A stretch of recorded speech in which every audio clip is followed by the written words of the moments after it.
एक छोटा सा कछुआ था जिसका नाम टूटू था। टूटू दरिया के किनारे रहता था और रोज धूप सेकता था, मगर उसका एक बड़ा सपना था, उड़ना।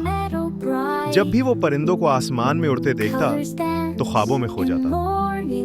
एक दिन उसने अपनी माँ से कहा, माँ मैं भी उड़ना चाहता हूँ। माँ मुस्कुराई और प्यार से बोली, बेटा हर किसी का एक खास हुनर होता है, तुम्हारे पास सब्र और हिम्मत का हुनर है। मगर टूटू ने हार नहीं मानी। उसने सोचा, मैं कोशिश करूंगा, शायद एक दिन उड़ सकूं।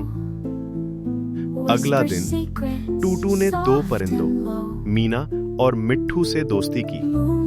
उसने उनसे अपना सपना शेयर किया। मीना बोली, टूटू अगर तुम वाकई उड़ना चाहते हो तो हम मदद करेंगे। मीना और मिट्ठू ने एक रस्सी लाई। टूटू ने बीच में उसे मुंह से पकड़ा और दोनों परिंदे उस रस्सी को दोनों सिरों से पकड़कर उड़ान भर गए। टूटू हवा में था। पहली बार आसमान से जमीन छोटी नजर आई। दरिया नदी की तरह लग रहा था। वो इतना खुश था कि चीख उठा, मैं उड़ रहा हूं।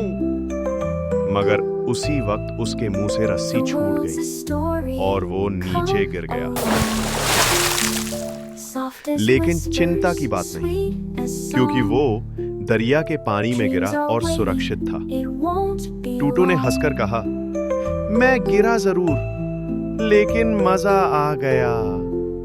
उस दिन टूटू ने सीखा कि कुछ भी मुमकिन है अगर हम दोस्ती, हिम्मत और थोड़ी सी मदद का सहारा लें।